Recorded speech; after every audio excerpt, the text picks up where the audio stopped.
It's Absolutely Auburn, a place where we'll talk about all things Auburn, Maine, because we're in the middle of it all. The City of Auburn's communications team is dedicated to helping you connect with city government and learn everything you need to know about Auburn, our city, our people, our events, and our community. Welcome to Absolutely Auburn. On today's episode of Absolutely Auburn, we have the Auburn Fire Department. And joining us are Auburn Fire Department's Chief, Bob Chase, and Deputy Chief Matt Fifield. Listen and learn what it takes to become a firefighter EMT here in the city of Auburn and some of the other challenges that are facing our department. Welcome back to Absolutely Auburn. I'm your host, Jenn Bonig, and joining me for the last time in the studio is Abby Bourne. Yeah, I'm sad to be leaving. The podcast has been like one of my favorite parts of the job, but we've got one more episode to do, so we're gonna crush it. Yes. So I'm sad you're leaving us, but I'm excited for your new adventure, and you're gonna be great wherever you go. But moving on, we have guests here, so we can't get all sappy. Joining us in the studio today are Auburn Fire Department's Chief, Bob Chase, and Deputy Chief Matt Fifield. Welcome. Thank you. Good morning. So Auburn is home to 3 fire stations that are staffed 24 hours a day, 7 days a week. Chief Chase, how many men and women does it take to fully staff 3 full-time fire stations? And approximately how many calls do you guys respond to every year? Sure. So our response staff is comprised of 64 men and women. We currently have 61 of those positions filled, so we have 3 open vacancies. We hope to fill those this fall. That really makes up 4 platoons. We run on a 4-platoon system, 16 firefighters assigned to each platoon. That gets us our 64 complement. And then in addition to that, we also have 1 fire prevention officer and our admin team, which consists of the deputy chief, myself, our EMS coordinator, and our administrative assistant, bringing our total number to 69 staff for the fire department. We run approximately 6,500 calls for service a year. Roughly 80% of those are EMS calls for service. Wow. That's a lot of calls. We're a busy department. We're one of the busier departments in the state of Maine, and that's in part due to the size and demographics of Auburn, but also us being an EMS transporting agency. As you can see, that's just a huge amount of the call work that we do for the city. Yeah, 80% is a lot. I would have guessed it was high, but that's higher than I would have thought. Yeah. And that's really online. If you talk to most fire departments that do EMS as well, the lion's share, up 3/4 or more, are typically EMS calls. Wow. So as the fire chief, what does a typical day look like for you? And how long have you been with the fire department? I've been chief here in Auburn for 6.5 years. I started right at the beginning of 2018. In my typical day, I typically come in the morning and try to get acquainted with what had happened over the night, whether it's checking emails and following up with staff. The deputy chief and myself have a regular morning meeting with the officers of the day. Again, that's to get a pulse of what's going on that day and what we need to help them with. My days are made up of a lot of meetings, in particular, both within the department and outside of the department, committee meetings, to try to drive our agenda forward, the things that we're working on, the improvements that we're trying to make, and keep those committees focused and on target and moving toward a goal. And then any time that's left, I really spend on ongoing projects that we have. We have our hands in a lot of things to try to improve the department, make the department better. And so in between meetings, that's what we're trying to squeak in a little bit of time on the things we want to work on. And Deputy Chief Fifield, how long have you been with Auburn Fire, and what is your typical day look like? Yeah, so I've been with the city of Auburn. I'm in my 24th year with the city in the fire department. Typical day for me, my position is really focused on the daily operations of the department. So a lot of my focus when I arrive in the morning is I usually go out to the main floor at Central Station and check in with the staff and check in and see how they're doing, and also check in with the battalion chief, making sure there's nothing urgent before the morning meeting that needs to be addressed. Then it's right up to Chief Chase, and we usually do a quick talk in the morning where I give him a handoff of what's happened in the last 24 hours and keep him apprised of what may be going on or any hurdles that may have, and he gives me his advice on how to handle some of those things. And then we go, like Chief said, we go right into our morning meeting with our senior management team that's on for the day, consisting of the battalion chief and the captain. And, that meeting is really focused on, what are the challenges ahead for them?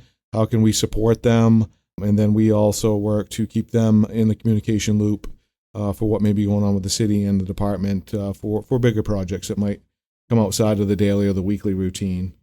And again, I may not have as many meetings as Chief Chase, but I'm often meeting with short meetings in my office with people. A lot of my focus is around the fleet, our apparatus that operate on calls, the stations, what they may be having for issues. And then a big amount of my time is dealing with the personnel and what they might need, personnel issues, dealing with those type of things on the daily basis. And then whatever's left is for the projects that Chief Chase has handed off to us for us to work on.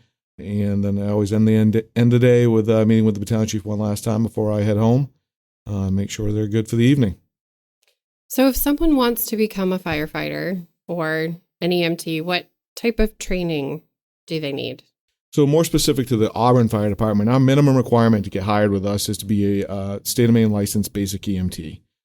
So that's the basic amount you need to get hired with us and get assigned to rookie school. But other things we're looking for is people with background in the fire service. So you may have worked in your small town that you live in as a volunteer or call force department, or worked per diem for another department. Those things are important, not vital, but important things that you can do.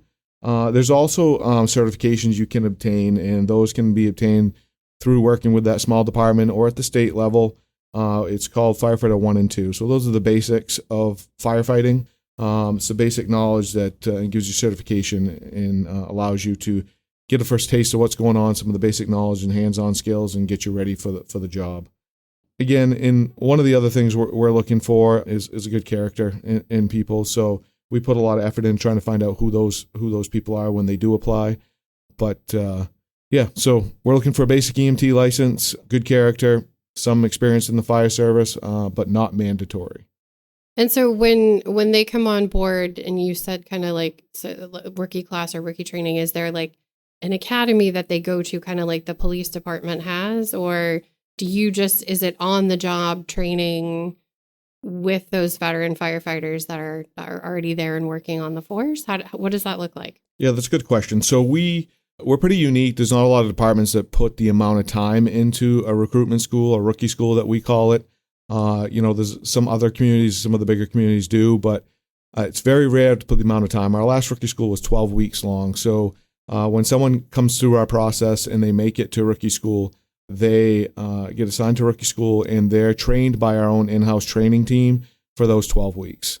And that consists of, refreshing or starting with the basic skills all the way up through to the end of it, where they get some more technical training and ride out as an extra person on the trucks. But then within that first year, they do some continual training once they get assigned to a shift. With all those things together, really gives a good package for them to get a good amount of training in that first year. So we have been successful over the last year. We actually hired a handful of people that have no fire experience. Because we invest so much into that rookie school, we can take them from no experience to a fair amount of experience in a short period of time and get them ready to be on the trucks and responding to calls in the city. Wow. And I know I've seen you all training out here on the parking garage. Yeah.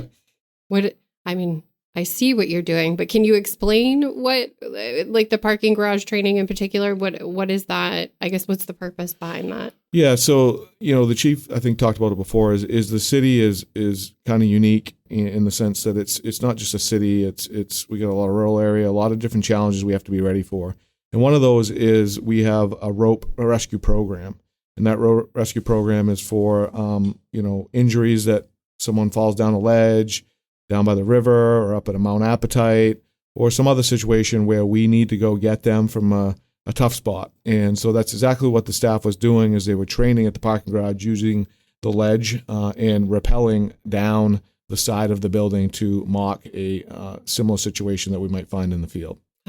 Yeah.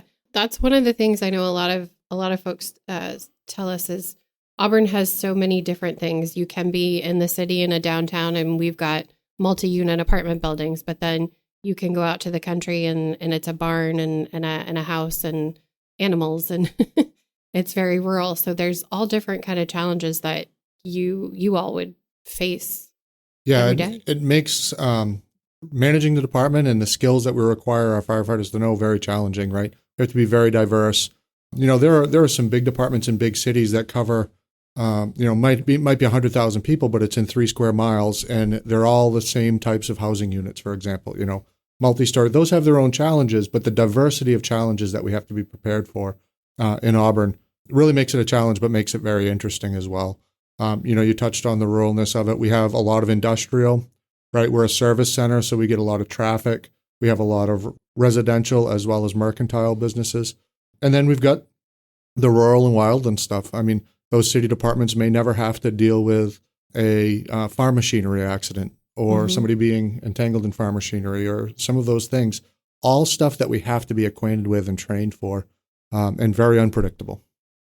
So we kind of mentioned this before a little bit with Deputy Chief Fifield. In Maine, we do have a lot of smaller rural towns. And a lot of times they can't afford to have a full-time fire department. So they have volunteers or, folks, they put the call out, folks respond. Does Auburn Fire Department kind of lend support to some of these other towns? I guess, I know I've heard the term mutual aid. I guess, what does that mean? What does that look like? And how is Auburn potentially supporting some of our outlying communities? Yeah, sure. I mean, we have mutual aid agreements and standing agreements with most of the communities in very close proximity to us. Maine actually has a statewide mutual aid agreement that would empower us if we wanted to go up to or needed to go up to Aroostook County to help them. For example, we have the mechanisms in place where that could happen. But on a regular basis, we certainly provide mutual aid to the neighboring communities. Turner, Mechanic Falls, Minot, Durham certainly are some of the smaller volunteer-based fire departments that we support. But we also support Lewiston, who has a bigger department than we do. The whole premise behind mutual aid is that it is mutual. There's reciprocity, right? And we depend on those departments as much as they depend on us. If we have a working fire or if Lewiston has a working fire, fires have just become so intense in the last 30 years that it takes a lot of resources to put a fire out. And so no community really can do it on their own anymore. So we'll automatically go and help Lewiston if they have a fire. Lewiston comes to us whenever we have a fire. So that's the real benefit. If we have a working fire in Auburn, it takes all of our resources that are focused on that fire. That means that we get communities like Mechanic Falls, Poland, those departments, Turner sometimes, New Gloucester, they'll come into our community to stand by on our stations because while that fire is going on, emergencies continue to happen. Emergencies continue to happen in Auburn. So they do us a great benefit by helping backfill our stations when we're tied up on a call that sometimes can last 6 or 8 hours. And we also go to their communities as needed. So I think you're exactly right in hitting it. It's mutual aid is just the crux of what keeps the fire service going because we all are so interdependent on one another. Mm-hmm. And now fire safety and education are also a big component of the work that the fire department does. And I know you mentioned that there is a fire prevention officer, and there's everything from school-based programs to fire inspections, whether it's buildings, food trucks. I know a little something about that. So there's a variety of ways that staff are kind of working and supporting the community. Deputy Chief Fifield, can you share a little more, I guess, about some of those other parts and pieces of the fire department's work? Yeah, certainly. Obviously, the city sees us, the citizens in the city see us responding on calls. That's the excitement thing. That's what they know of the fire department. But the other half of what we do, and we even dedicate a full day each week to those activities, is fire prevention and making sure that we put the effort in to prevent the emergencies as well. So we do that in a bunch of different ways. So we have a fire inspection program. Like I said, each Thursday our staff's going out and making life safety inspections on apartment buildings 3 units and above, businesses, and so on. The schools, we do that usually in the end of the summer before school starts. So we're doing a lot of those fire inspections, but we also do fire drills at the schools, some other locations that might have a high population, and we do fire drills with them or assist them with those. Do a lot of fire prevention education in the schools each year and around the community. We also provide an open house each year. So we do a nice open house at Central Station. We invite the public in to show our equipment, meet our staff, and have a nice light atmosphere for people to learn a little bit about fire safety. And we also have a lot of partners that come in and assist us with that. That's the State Fire Marshal's Office, the 911 Center, and so on. So we make a lot of contacts. Last year in the school system in Auburn, we reached about 1,300 kids. We made contacts during October. We also, during last year, we made 23 public information contacts in the city.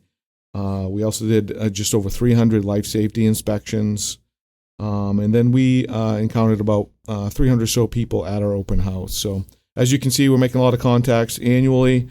It's important to us to make sure we put a lot of effort into that side of the business. Although some would consider not as exciting, it is important to do. Absolutely. My kids always loved it when firefighters came to school. I remember yeah, that. I feel like too, stuff like community events are just a good way for people to fully understand what the fire department does. You know, I think a lot of the EMT aspect of it and also how connected the communities are, you know, I think it's really interesting to learn about, and that those opportunities like the open houses are great for people to do that. Well, and to meet you when it's not an emergency, exactly, right? yeah. It's not as scary if you can kind of see some of that stuff yeah. when you're not in an emergency situation. And our vision for the department is that this fire prevention organization really turns into what most departments refer to as community risk reduction, right? So we're already doing community risk reduction activities, but that's a system by which we look at the whole community and the hazards that are in it and try to bring together stakeholders. That's people within the fire service, but it might be people within industry or whatever it might be. Bring them together and say, how can we minimize the risk that's in this community and the risk to the population, the risk to the property, whatever it might be. We know there are risks in our community. Let's take a concerted look with the right people in the room about how we can manage those risks in the most effective way. And I think that that's going to continue to grow and be a bigger and bigger part of what a fire department does and what the fire service does, is it's the proactive approach, right? We've always been the post-emergency response organizations, and really proactive fire departments are more equitably splitting their time between prevention and response. Well, yeah, if you can kind of plan ahead and have a plan in place, or at least feel like you've drilled through this and you know what you're going to do, especially, you know, some of the manufacturing places that we have in Auburn, for example. If people know what they're supposed to do and where they're supposed to go, that's probably half the battle, I would think, right? And that's true of our staff as well. So the community risk reduction principle would be that we work with those stakeholders at that industry. We help them with their own emergency plans. How do you reduce the risk? We can never completely eliminate risk, but how do we manage it in the most effective way? And then, so reduce the probability that something will happen, then reduce the damage that could happen if it were to happen. And then the other part is work with our staff so that they have as many pre-plans and are as prepared as possible, so that in the third event, when we do have to go there, it's as efficient as could be to reduce the risk to property and life. Yeah. So, Chief Chase, what's the most interesting part of your job? I think the most interesting part of my job is the fact that every day is different. In talking about the diversity that Auburn has, both in the buildings, the people, the demographics, the geography, it makes the day very interesting. We also have, very diverse staff. We're a very progressive organization, and we have diverse interests, and all of that feeds up to the administrative level to allow us every day to try to meet a new need or at least address a new concern. And that's what I think I like best about the job is while I have a general idea of how my day is going to go, typically based on how the meetings have been scheduled, I don't necessarily know what I am going to encounter every day when I walk through the door. And that works really well for me. I really enjoy that. Yeah. Deputy Chief Fifield, same question. So for me, along the same line as Chief Chase, I would agree with him, but I really like understanding the people that we work with.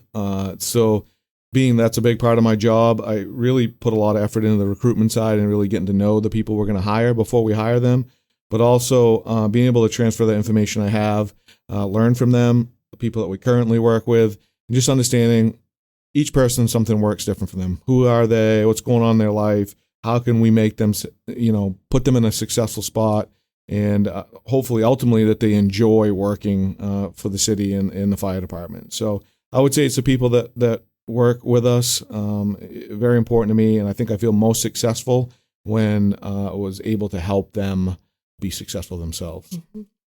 Now, last November, Auburn voters approved a new public safety building at Central Station on Minot Avenue.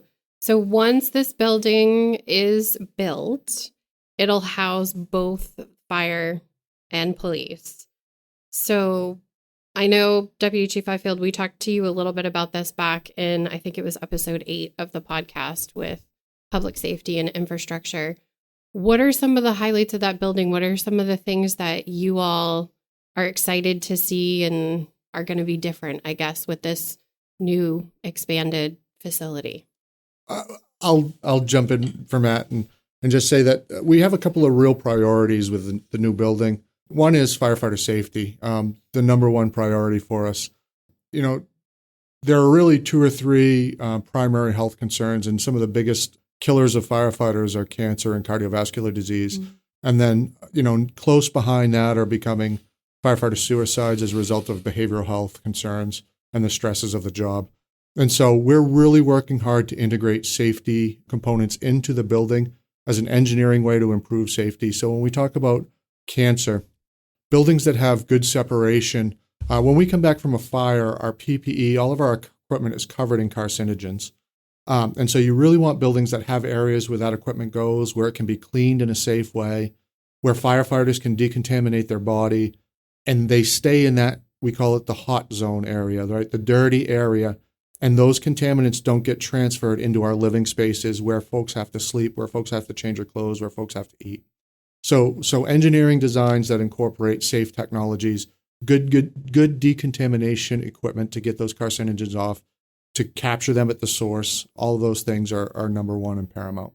A second big priority for us is a facility that accommodates the diverse workforce that we have and that we hope to continue to grow on. We have bunk rooms now that really are a mass of beds, you know, up to 16 beds in a single room. I know you guys have come and done some station tours as part of the public safety building with us and got some video of that. And that's really people sharing spaces and sleeping conditions. We don't have individual bathrooms. We don't have bathrooms, divided for gender in our facility.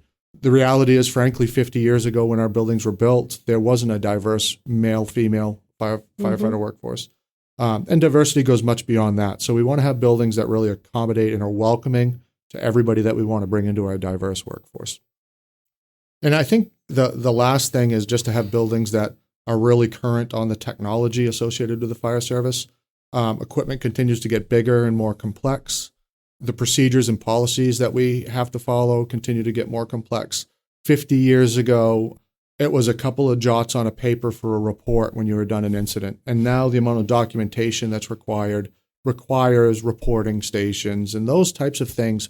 We just need the building to come up to date with the types of things that the job requires at this point. Yeah, I think the last thing I would add is some of the efficiencies that are going to be built into this building. And you mentioned, obviously, we're going to have some separate space, but there's going to be a lot of shared space as well. So instead of building a separate fire station or a separate police station, we're going to utilize some of those spaces. You know, that could be meeting areas, that could be emergency operations centers, workout facilities. All those things are going to be shared. So that's some of the efficiencies. We naturally work with the police department quite often, especially administratively. We, work alongside each other a lot. So there'll be a lot of efficiencies in the communication cycle. I think will be very well improved when we're under one roof. Yeah, that makes sense because it seems like a lot of times if you see a police cruiser, there's usually some sort of fire truck or a vehicle that kind of will roll up to that call and support each other. So I would think having that shared space would be helpful. Mm.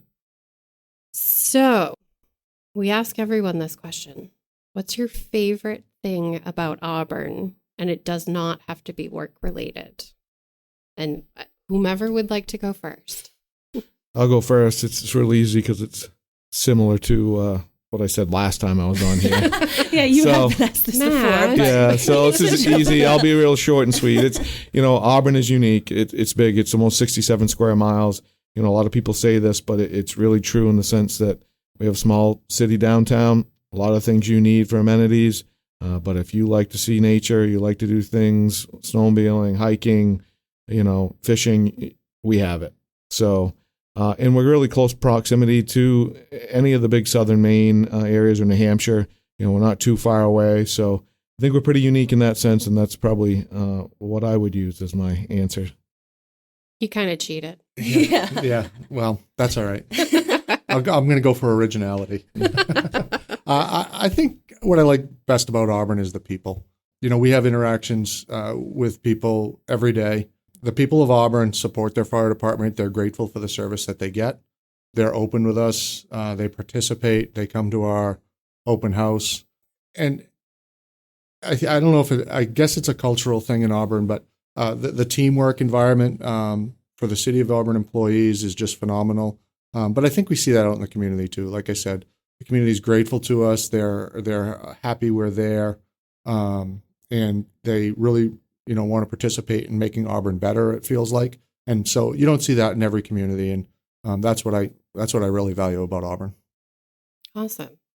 So, as always, you can find more information about all the different departments on the city's website, auburnmaine.gov, for more information. And of course, as a friendly reminder, if you do have an emergency, please call 911.